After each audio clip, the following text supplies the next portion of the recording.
Olá, começando mais um Beneficência na TV e o programa de hoje é totalmente dedicado a vocês homens. Sim, nós estamos no mês de novembro, Novembro Azul, mês de conscientização e prevenção ao câncer de próstata. Câncer que, segundo estimativas, é o segundo mais frequente em homens. Então, olha, não saia daí, no ar, Beneficência na TV.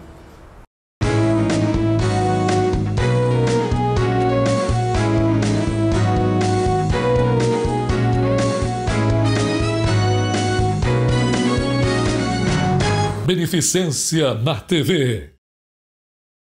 Beneficência na TV de hoje vai falar para você, homem. Pois é, nós já estamos no mês de novembro, Novembro Azul e mês de conscientização e prevenção ao câncer de próstata. Sobre o assunto eu vou conversar com ele, urologista Dr. Paulo Dibi. Tudo bem, doutor? Sim. Doutor, eu não posso deixar de fazer essa pergunta já para abrir a nossa entrevista. O homem ainda, em pleno século XXI, continua tendo medo, preconceito do tão temido exame de próstata?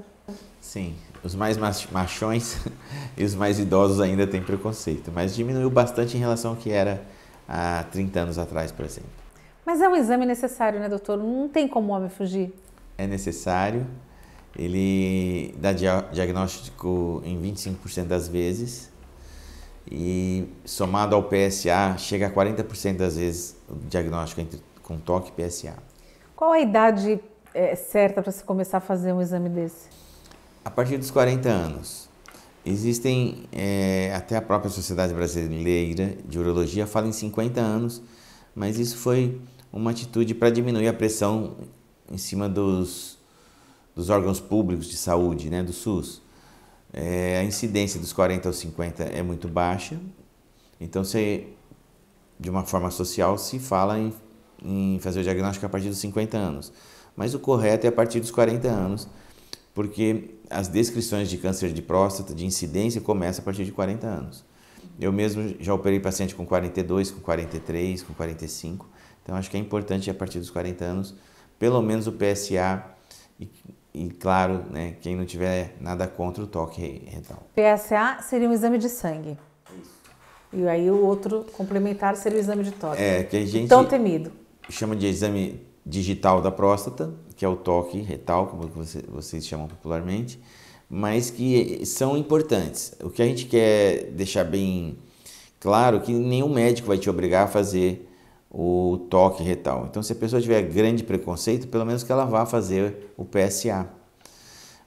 Outra coisa é que quando o indivíduo vai avaliar a próstata, a gente vê dois aspectos. O primeiro, que é o mais comum, que é a próstata benigna, que cresce em todo homem com o passar dos anos e acaba obstruindo e dificultando para ele urinar.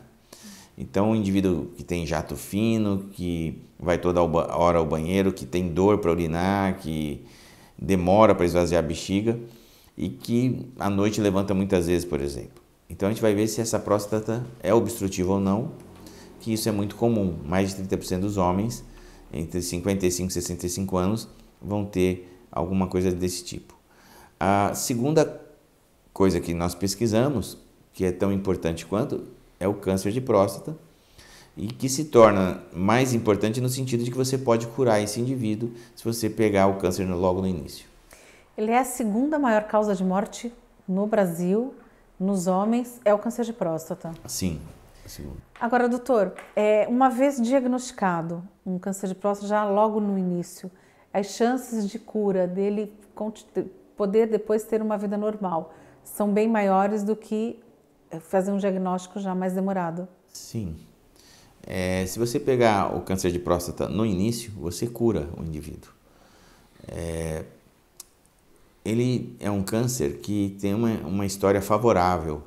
Então, mesmo se você pegar um pouco mais avançado, você consegue evitar que 90% desses homens com câncer de próstata morram de câncer de próstata.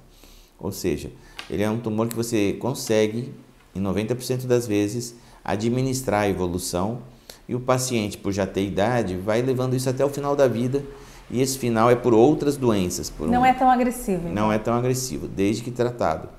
Agora, tem 10% dos cânceres de próstata, e são esses que a gente busca mais, que são tumores muito agressivos.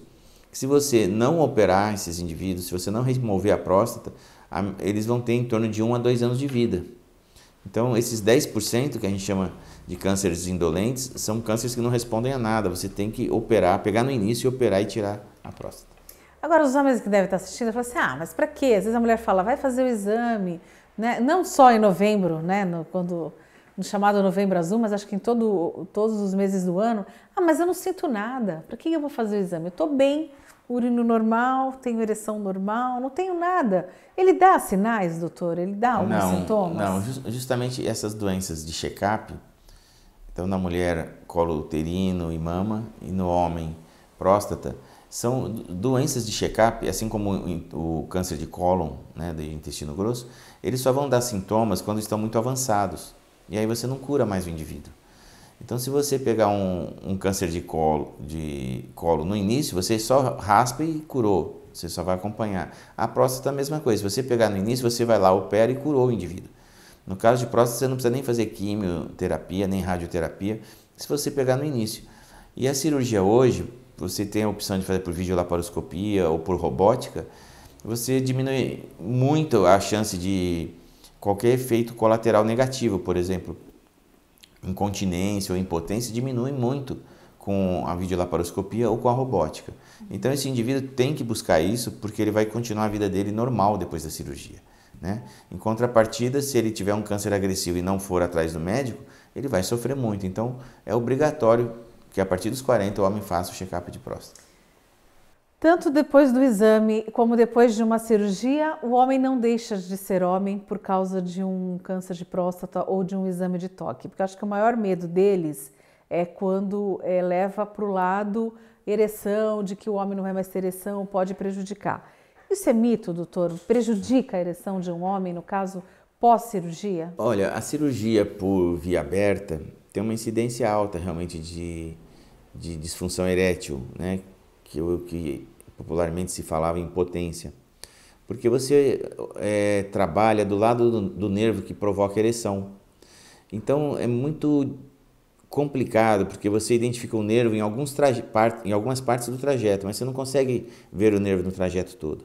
Então tem várias técnicas cirúrgicas onde você busca evitar cruzar com o nervo, porque às vezes ele é tão fino, você não tem como visualizar macroscopicamente e você lesa na remoção da próstata. Às vezes ele até passa no meio da cápsula prostática, então não tem como evitar. Mas com as técnicas de videolaparoscopia e robótica, se desenvolveu uma nova técnica de cirurgia em que você vai por trás da próstata e com isso você foge bastante do trajeto do nervo. Com isso a gente tem tido ótimos resultados de manutenção de ereção e principalmente de continência. Na técnica antiga, você tinha em homens acima de 60 anos quase que 100% de impotência. E abaixo de 60 anos, em torno de 50% a 60% de impotência. Hoje esse número caiu drasticamente para 15%, 20% e de incontinência caiu para 2%. Então você melhorou muito o pós-operatório desses indivíduos. Gostaria de ressaltar também que a impotência ou disfunção erétil, você consegue recuperar de alguma maneira. Você tem as drogas ativas, como Cialis e Viagra, por exemplo, que funcionam numa parte dos pacientes. Você tem droga injetável, que é a prostaglandina ou papaverina, que você estimula a ereção, mas com uma injeçãozinha no pênis. E você tem, por fim, a prótese peniana. Então, o homem que quiser continuar tendo relações e tiver ficado com a sequela da cirurgia de disfunção erétil, ele tem como contornar isso e voltar a ter uma vida sexual ativa melhor até do que antes de operar. Né? Quando a gente fala de disfunção erétil, a gente tem que lembrar que metade dos homens com 50 anos precisa usar um remedinho para manter a ereção e ter uma relação prazerosa. Então, se esse indivíduo já vai operar acima de 50 anos, 60, ele já tem 50% de chance de já não ter uma ereção boa. Então, eu estou querendo dizer que a gente pode pensar que a ereção vai ficar talvez até melhor do que era antes, mas o que ele não pode deixar é passar a chance de curar um câncer de próstata, né? Morrer disso não é aceitável mais nos dias de hoje. Doutor, o senhor falou dos exames após os 40 anos, mas aquele homem que teve um pai que também teve um câncer de próstata ou um tio, qual é o grupo de risco? Quem deve tomar mais cuidado e começar um exame mais precocemente? Quem tem um homem da linhagem masculina, ou seja, por parte de pai com câncer de próstata, tem 3 vezes mais chance de ter câncer de próstata do que quem não tem esse fator hereditário. Por exemplo, se o pai e o tio paternos tiveram, então 3 mais 3. Se o pai, o tio e o avô paternos tiveram 3 mais 3 mais 3, 9 vezes mais chance. Se o irmão teve, mais 3 vezes chance. Agora, se o tio da mãe, pro lado da mãe, irmão da mãe, teve, não faz nenhuma diferença. Porque nem avô materno. Nem avô materno, nem parente nenhum materno. Porque quem carrega o gene do câncer de próstata é o Y, que é passado então de homem para homem, né? Então sempre a linhagem materna é descartada e a linhagem paterna é supervalorizada. Quando você tem que seja um pai, um avô, um irmão, um primo paterno, você tem que fazer PSA a cada 6 meses e toque a cada 6 meses. Homens com 80 anos, já estão idosos, já tenho 80 anos, 85, nunca fiz, ou eu fiz uma vez só, não deu nada, tô bem. E aí ele tá bem mesmo, ou existem outras doenças na próstata, ou ele ainda continua correndo risco? Não, isso é super interessante. A próstata ela envelhece e a histologia dela, quer dizer, o tecido dela também envelhece e sofre modificações durante esse envelhecimento. 80% dos homens com 80 anos, se fizerem uma biópsia para câncer de próstata, vão ter biópsia positiva, ou seja, a biópsia vai dar câncer de próstata, 80% dos homens com 80 anos. O que é, então, um número absurdamente grande. Porém, só 6% vão desenvolver a doença. E esses 6%, então, vão ter uma doença geralmente pouco agressiva. Isso quer dizer que nesses homens, ou a gente não faz biópsia, só acompanha, ou se a gente fizer biópsia, a gente está autorizado a não tratá-los, a gente só acompanhá-los. Se eles começarem a desenvolver algum sinal ou sintoma de câncer de próstata, aí nós começamos a tratá-los com resultado muito bom. Ou seja, a gente já não indica mais cirurgia para essa idade, porque são tumores assim, muito bonzinhos, muito leves de agressividade. E como te disse, 94% dessas biópsias não vão dar em nada, o indivíduo nunca vai ter nada. Então não tem por que tratar. Aos 90 anos, 100% dos homens têm biópsia positiva para câncer de próstata, mas menos de 2% vão desenvolver a doença. Então também a gente não trata esses pacientes, a gente acompanha, tá certo? No caso de pacientes que estejam fazendo tratamento, mesmo após uma cirurgia, mesmo não sendo tão agressivo, há necessidade de uma quimio, de uma radioterapia? Ou alguns casos? Não, você faz acompanha e na evolução, se necessário, você faz, né? Como é que você acompanha isso? Quando você opera esse indivíduo, você vai acompanhar o PSA dele. Esse PSA tende a ser sempre baixo, 0 ou muito próximo de 0. E se ele começar a subir, aí você vai complementar com uma quimioterapia ou com uma radioterapia, né? Quer dizer, é muito importante para você programar o tratamento desse indivíduo, o PSA inicial antes da cirurgia e depois o PSA ao longo do tempo pós-cirurgia. Ele deve, por exemplo, PSAs até 10, você tem uma grande chance de cura. Até 20 a chance ainda é boa, mas já cai relativamente. Acima de 20 a chance cai bastante. Mas, na verdade, é só com acompanhamento do PSA que você vai saber o que você deve fazer. Certo. Então não adianta, o homem fez ano passado, não adianta falar para a mulher ou para... Não, doutor, nem para o médico, doutor, estou bem, porque ano passado eu fiz, não deu nada. Não, em um ano pode ter uma alteração, né, doutor? Tem que fazer. Tem que fazer. Inclusive a gente ouve, às vezes, alguns relatos do paciente, fala, puxa, a vida inteira eu fui no médico, no doutor X, ele nunca viu isso. Aí você tem que explicar que, na verdade, o ano passado ele não tinha e agora começou a aparecer. Ou se tinha, ele era tão discreto que não dava nenhum sinal, não tinha como ser percebido. E agora começou a aparecer com sinais, por isso é importante ser anual. E o Dr. X, às vezes também não adianta ir só num cardiologista, mas eu vou no cardiologista todo ano, eu vou no clínico geral, não, é um médico específico, eu tenho que chegar lá, tem que perder esse preconceito, esse medo e ir lá e fazer, né, doutor? Aqui no urologista, eu tenho muitos amigos pessoais que vão a outros amigos que são cardiologistas e clínicos e, enfim, de outras especialidades, e pelo PSA só eles querem controlar. Não dá. A gente até pode não fazer o toque às vezes quando você tem um paciente que você acompanha e você vê que o PSA está muito estável. Mas avaliar PSA é uma coisa que você precisa conhecer muito e ao longo do tempo você vai sentindo isso, né? Por exemplo, o dado mais importante hoje no acompanhamento é a evolução do PSA, a velocidade de subida do PSA. Então, se você tem um paciente que você está acompanhando, você sabe que o PSA dele é 2 há 3, 4 anos, de repente vem 2,5 ou 3, você já chama atenção. E é um número que está dentro do que é considerado normal. Então, um indivíduo de outra especialidade vai ver um PSA de 3 vai achar normal, mas ele não sabe que subiu 50% em um ano. Então, isso já chama atenção. Então, por isso que eu acho que é obrigatório ir ao urologista. Quando o senhor faz o toque na próstata, ele é alguma mudança, é o tamanho? Não, é a consistência. A gente fala que a consistência é pétrea. Você toca, a próstata é dura que nem uma pedra. Enquanto uma próstata normal tem a consistência do lóbulo da orelha, que a gente chama fibra elástica, né? O PSA sozinho, ele diagnostica 35% dos cânceres de próstata. Então, mais do que o toque. E quando você soma os dois, você chega a 40% de diagnóstico. Então, é interessante que faça os dois. Mas ao longo do acompanhamento, você pode acompanhar de vez em quando só pelo PSA. O que eu quero explicar é que para aquele indivíduo que tem medo de toque, você pode fazer o PSA, ele vai estar parcialmente avaliado, né? É isso. Então, para a gente encerrar, doutor, é importante fazer anualmente, principalmente após os 40 anos, e detectado precocemente, mesmo que tenha feito no ano anterior e no ano seguinte é detectado alguma coisa, as chances de cura são muito grandes. São muito grandes. Eu queria ressaltar que houve uma evolução imensa no tratamento com a vinda da laparoscopia e da robótica. Esse indivíduo hoje fica um dia internado, ele entra num dia, a gente opera, no outro dia de manhã ele está indo embora para casa. Ele tem 4 furinhos só, que nem uma vesícula, um pouquinho mais só. E ele volta às suas atividades normais com 15 dias. Então não tem por que ele adiar isso. Hoje o tratamento é simples e o efeito colateral diminuiu demais. Então não tem por que fugir disso. Certo.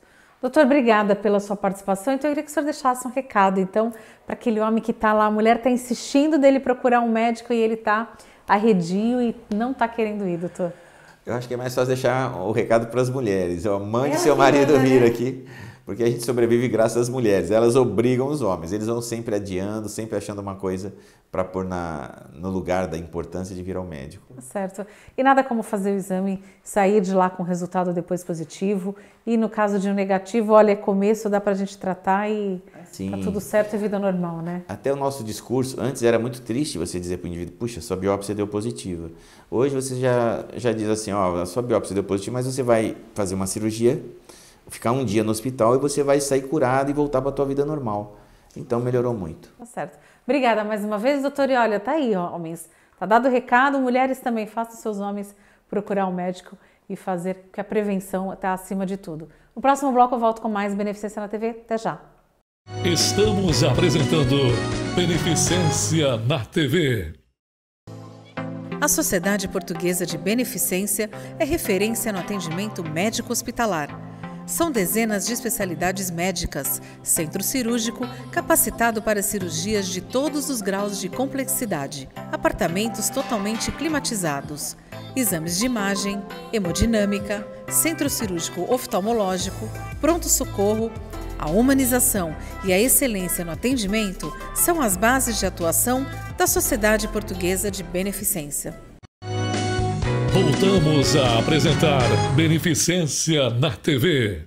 De volta com Beneficência na TV e o programa de hoje totalmente especial, Novembro Azul, que é um mês de conscientização e prevenção ao câncer de próstata. E, na verdade, a conscientização mais das mulheres que têm um papel especial e importante na vida dos homens, né, Paula? Exatamente. A gente sabe que, eu costumo dizer que os homens, eles levam o carro ao mecânico, mas eles não vão ao médico.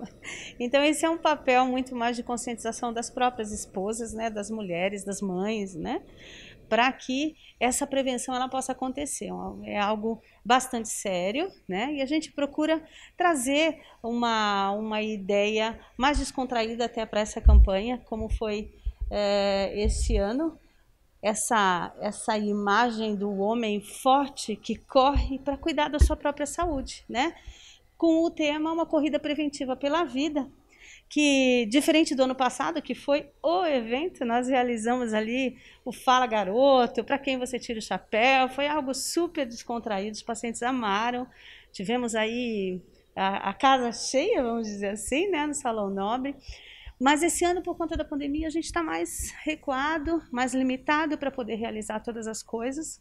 E estamos, então, presenteando os nossos pacientes, os pacientes oncológicos, com uma viagem ao Parque Maeda. Fica em Itu, Sorocaba, que a agência de viagens e turismo o Trem da Alegria acabou por, então, nos dar esse apoio, presenteando o paciente, e vai, então, levar essa viagem.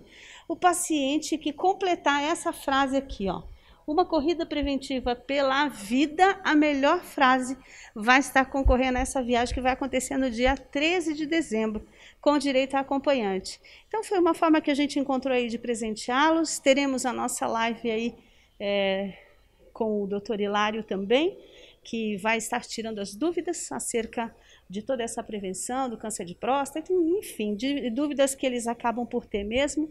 Então foi uma forma da gente poder registrar o Novembro Azul aqui na Beneficência. Mas então ele vai ter que completar essa frase. Então é uma corrida preventiva pela vida, mais alguma coisa, é isso? Ele traz essa frase de impacto, e a melhor frase vai para essa viagem ao Parque Maeda, pelo Trem da Alegria, no dia 13 de dezembro, com direito a acompanhante, para eles descontraírem um pouco dessa tensão do tratamento aí. Tá certo. Então, na verdade, são os pacientes que estão em tratamento aqui na Beneficência. Está sempre lá na radioterapia e na quimioterapia. Isso, tá ali, pode depositar essa frase lá na urna, que a gente deixou separadinha, para que os pacientes, então, estejam colocando as suas frases, e a gente vai escolher a melhor. Tá certo.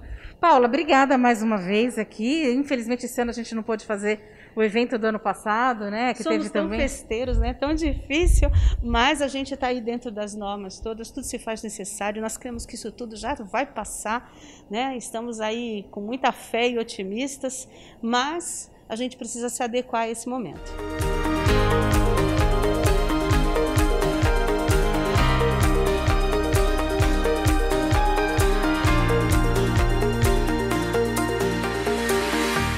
Já que nós estamos, então, nesse mês de conscientização e prevenção do câncer de próstata, no Novembro Azul, eu não poderia deixar de falar com ele, nosso presidente, Ademir Pestana. Presidente, esse ano a gente não pôde fazer, a Beneficência não pôde realizar o evento do ano passado, com palestras, com a participação de pacientes, devido à pandemia. Mas é uma lei do senhor, né? A lei do Novembro Azul. Eu queria que o senhor falasse sobre isso.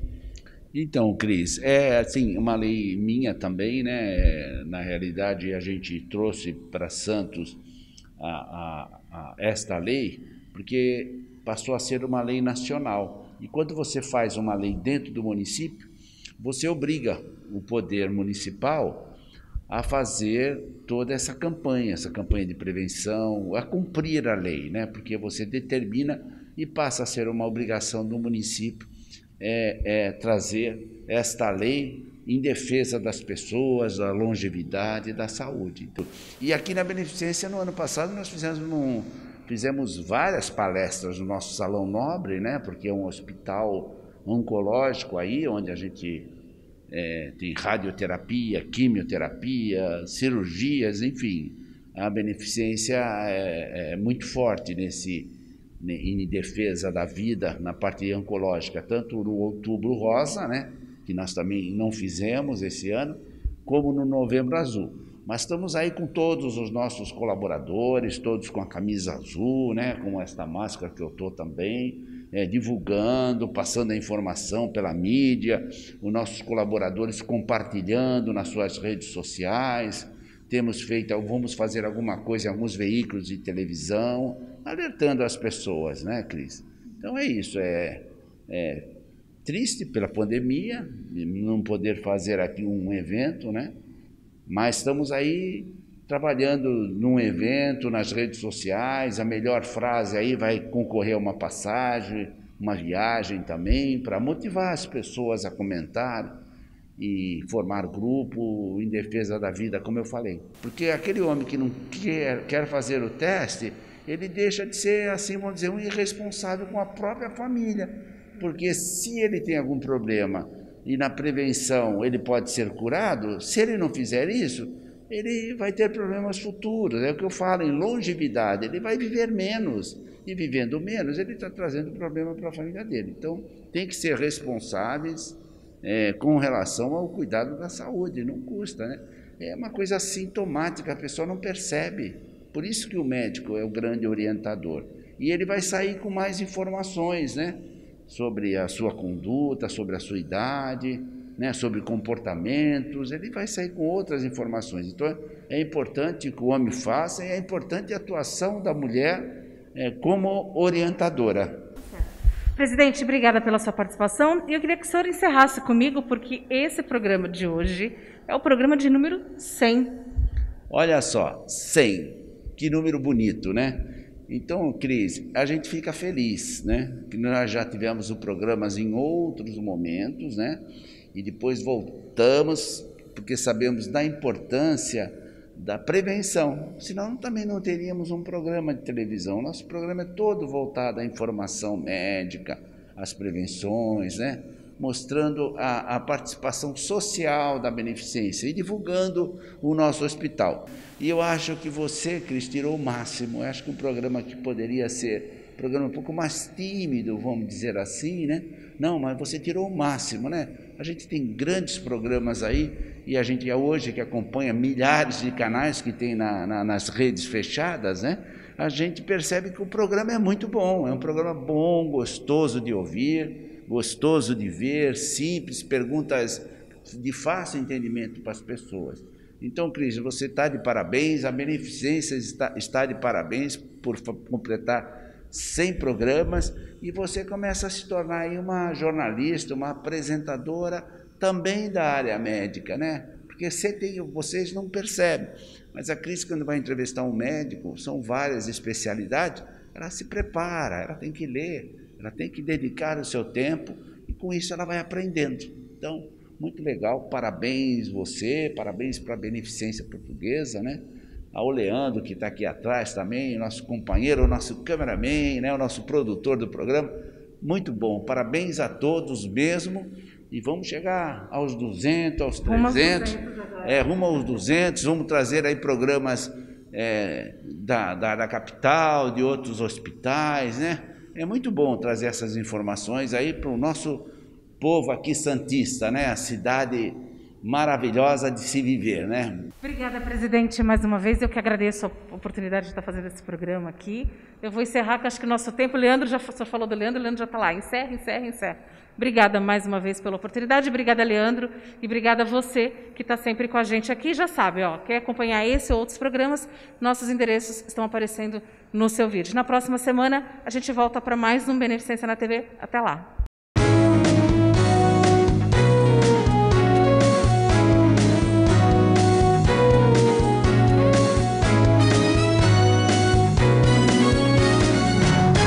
Beneficência na TV.